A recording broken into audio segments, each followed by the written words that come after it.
Dalam banyak tempat kita letak kat sini, dia main nak telok. Nampak lah tu.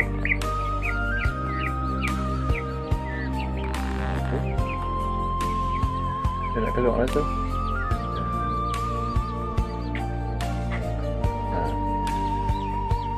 Kat sini juga dia nak telok. Kita bubuh dalam tu, dia keluar balik.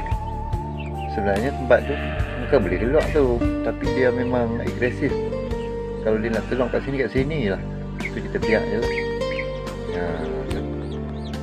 Nampak tak?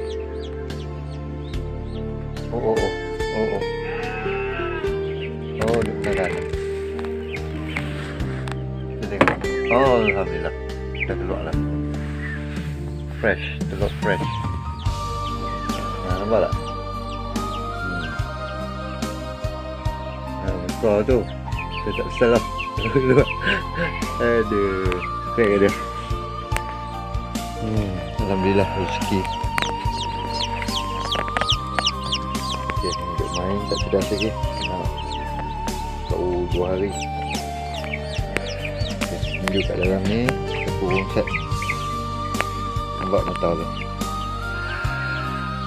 Kaki dia ni sikit. Dia. Kaki dia injut sikit.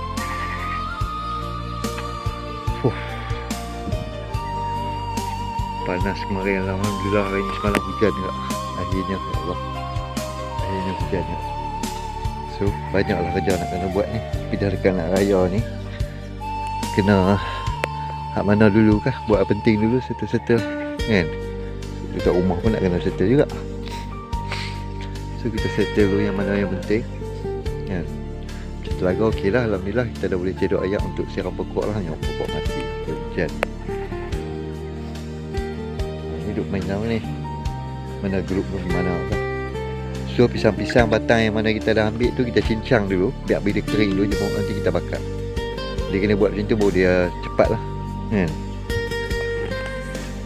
Pokok mati sayangnya tanam sampai 2-3 tahun taklah mati semua ini. InsyaAllah boleh pulih kot. Sebab panas yang melampau kemarin sampai 37 darjah Celsius dia punya kepanasan.